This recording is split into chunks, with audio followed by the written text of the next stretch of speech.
আসসালামু আলাইকুম, welcome back to another new blog. এই ব্লগে আপনাদেরকে বাংলাদেশের গ্রাম এবং শহরের দুটো কম্প্যারিজন দেখাবো। আমি এখন আছি গ্রামে।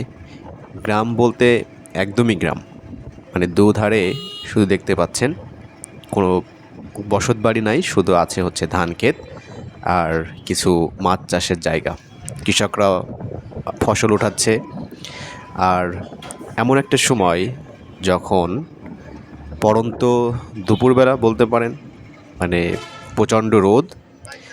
আর যেতে যেতে যে দৃশ্য দেখলাম এবং যেটা সাক্ষী হলাম অসাধারণ। মানে এই ঝড় বৃষ্টি, রোদ্দুর দেখতেই পাচ্ছেন শুরু হতে যাচ্ছে। আকাশে প্রচণ্ড মেঘ করছে। আমরা যাচ্ছি স্টেশনে, উদ্দেশ্য ঢাকা। আর যাচ্ছি অটো বাইকে, মানে ইজি বাইক যাকে বলে, ইজি বাইকে করে যাচ্ছি। একদম গ্রামের আঁকাবাঁকা মেঠো পথ। অনেক ভালো লাগতেছিল আলহামদুলিল্লাহ। আর ঠান্ডা একটা মৃদু বাতাস ছিল, কারণ প্রচণ্ড গরমের পরে যখন একটু মেঘলা আকাশ হয়, একটু ঝড় বৃষ্টির ভাবটা যখন আসে, তখন কিন্তু এমনিতেই ভালো লাগে। ঠান্ডা একটা মানে আবহাওয়া তৈরি হয়। দূরে দেখতে পাচ্ছেন প্রচণ্ড মেঘ করছে। আমরা জানি না যে বৃষ্টিতে আমরা মানে হয়তো আমরা এমন হতে পারে যে বৃষ্টিতে ভিজে ভিজেই আমাদেরকে যেতে হচ্ছে, ঝড় বৃষ্টিতে। জানি না কি হবে। যাই হোক, তো গ্রামের এই রাস্তাটা আমার খুব বেশি যাওয়া হয়নি, কারণ আমরা যে পথে আসা যাওয়া করি নর্মালি ওই পথে আমরা এবার যাচ্ছি না। অলরেডি ঝড় শুরু হয়ে গেছে। আমাদের ইজি বাইকের যে পর্দা থাকে, এই পর্দা বারবার হচ্ছে ড্রাইভার সাহেব ঠিকঠাক করে দিচ্ছিল। আমরা দাঁড়িয়ে আছি, অলরেডি ঝড় শুরু হয়ে গেছে কম বেশি। দেখেন কি অবস্থা। আমরা এখন দাঁড়িয়ে আছি এখানে, মানে ভয় ভয়ও লাগতেছে, আবার খুব ভালোও লাগতেছে। প্রচণ্ড গরমের পরে ঠান্ডা, ঝড় বৃষ্টি ভিজে পুড়ে আমাদেরকে যেতে হবে। এখন আমরা আছি পদ্মা সেতুতে, পদ্মা সেতু পার হয়ে যাচ্ছি। অবশ্য আমরা বৃষ্টিতে ভিজে গেছিলাম, অনেকটাই ভিজেছি, এবং তারপর স্টেশনে গেলাম। আলহামদুলিল্লাহ আমরা সময় মতো ঢাকায় পৌঁছে যাব ইনশাল্লাহ। এরপর আপনাদেরকে দেখাবো শহরের কিছু দৃশ্য। সো গ্রামের যে দৃশ্য আশা করি আপনাদের ভালো লেগেছে। এখন আমরা আছি এয়ারপোর্টের কাছে। এয়ারপোর্টে রাস্তা ধরে যাচ্ছি, আর কৃষ্ণচূড়া গাছের দেখে এতটা ভালো লাগতেছে।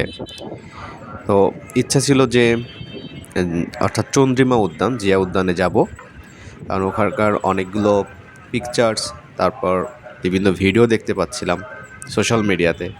প্রচুর পরিমাণে ওখানে কৃষ্ণচূড়া গাছ আছে। বাট আপনি যদি ঢাকা শহরের, বিশেষ করে এয়ারপোর্ট থেকে যদি বনানী কাকলী পর্যন্ত আসেন, এখানেও অনেক সুন্দর দৃশ্য দেখতে পাবেন রাস্তার ধারে, মানে কৃষ্ণচূড়া গাছের বিশেষ করে। তো এখানেও গাছ, প্রচুর গাছ আছে। আমার মনে হয় এখানে আরও গাছ থাকলে ভালো লাগতো। আর আমি এই ভিডিও শটটা নিয়েছিলাম, এটা ছিল বিআরটিসি যে দোতলা বাস। তো আপনারা সবাই জানেন বিআরটিসি দোতলা বাসে যদি আপনি ভ্রমণ করেন ঢাকা শহরে, আপনার কাছে আশা করি দিনটা ভালোই লাগবে। কারণটা হচ্ছে নর্মাল যে বাসে যদি আপনি আসা যাওয়া করেন, তাহলে এই গরমের দিনে কিন্তু খুব ঝামেলা হয়ে যায়। এই জন্য গরমের দিনে যদি ভ্রমণ করি, তাহলে দোতলা বাসের ফ্রন্টের দিকে চলে যায়, জানালার পাশে, খুবই ভালো লাগে। আর এখন আমরা আছি, প্রায় চলে আসছি, হ্যাঁ আমরা চলে আসছি খিলক্ষেত রেল ক্রসিংয়ের এখানে দাঁড়িয়ে আছি। এখানে ভালো একটা জ্যাম লাগে এখানে, আপনারা সবাই জানেন। পার হয়ে যাচ্ছি এখান থেকে। আর এরপরে আমরা যাব কুড়িল ফ্লাইওভার, বিশ্ব রোডের এখানে। অ্যান্ড এখানকার দৃশ্যটা একবার দেখেন, মানে অসাধারণ। এখান থেকে শুরু করে কৃষ্ণচূড়া গাছগুলো, মানে মনে হচ্ছে যে ফুলের শহরে আমি আছি। নর্মালি ঢাকা শহরের এই সময়টাতে ঢাকার বিভিন্ন জায়গা যেখানে এই ধরনের কৃষ্ণচূড়া গাছ আছে, এতটা সুন্দর লাগে দেখতে, মানে অসাধারণ লাগে। আপনারা সময় করে মাঝে মাঝে একটু দোতলা বাসে করে ঘুরতে পারেন এইভাবে। অবশ্য এখন হয়তো ফুলের যে সিজনটা কৃষ্ণচূড়ার এটা হয়তো ধীরে ধীরে কমে যাচ্ছে। আর আমি যখন ঢাকায় আসছি এবং ঘোরাঘুরি করছিলাম তখন এই সময়টা ছিল, এখনও আছে আমার মনে হয়। আপনারা বের হলে বুঝতে পারবেন, খুবই সুন্দর। আর এখন আমরা দাঁড়িয়ে আছি এই যে কুড়িল ফ্লাইওভার বিশ্বরোডের এখানে, যেখানে নামিয়ে দেয়। আর এখানে দেখতে পাচ্ছেন এটা হচ্ছে ক্যান্টনমেন্টের ওই সামনে দিয়ে যাচ্ছি, এখানে মানে বনানী কাকুলির দিকে যাচ্ছি। এরপর হচ্ছে ফ্লাইওভারের উপরে ওঠা। এখানেও আবার কিছু সুন্দর সুন্দর গাছ আছে। এটা বাম পাশে দেখতে পাচ্ছেন, ওখানে আর্মির স্টেডিয়াম আছে, ওখানেও সুন্দর সুন্দর গাছ আছে। ওখানে অনেক কৃষ্ণচূড়া গাছ, তারপরে আরও অন্যান্য মানে সৌন্দর্য বর্ধনের জন্য বিভিন্ন গাছ এখানে আছে। বাট সবথেকে বেশি ভালো হচ্ছে কৃষ্ণচূড়া ফুলের গাছের এই দৃশ্যগুলো। আর এরপরে যখন ফ্লাইওভারের উপরে যখন গাড়িটা, তখন উপর থেকে আরও সুন্দর দেখা যাচ্ছিল, অসাধারণ লাগতেছিল। আর দূরে যে লেনটা দেখতে পাচ্ছেন ওটা হচ্ছে কিন্তু এলিভেটেড এক্সপ্রেসওয়ে, আপনারা হয়তো বুঝতে পারছেন ওইটা। আবার এখানে রেল ক্রসিং আছে, এটা এই যে বনানী রেল ক্রসিং। এখন আমরা নেমে যাচ্ছি, অর্থাৎ ফ্লাইওভার থেকে কাকুলির দিকে আমরা নেমে যাচ্ছি। তো আমরা এখন আছি বসুন্ধরা শপিং কমপ্লেক্সের সামনে। আপনারা বুঝতেই পারছেন, এখানে সিরিয়ালে দাঁড়িয়েছিলাম, তারপরে ঢুকলাম। সিরিয়াল বলতে ওখানে এটিএম বুথে সিরিয়ালে ছিলাম। এরপরে বসুন্ধরা শপিং কমপ্লেক্সের ভিতরে আসলাম। যা হোক, বাইরে প্রচণ্ড গরম ছিল, ভেতরে এসে শরীরটা একটু ঠান্ডা হলো, ভালোই লাগতেছিল। আর আপনাদেরকে একটু ঘুরে ঘুরে দেখাচ্ছি। সো এই ভিডিওতে মূলত আমি গ্রাম থেকে আসছি ঢাকাতে, এটার কিছু দৃশ্য আপনার সাথে শেয়ার করলাম, আর ঢাকা শহরের কিছু সৌন্দর্য।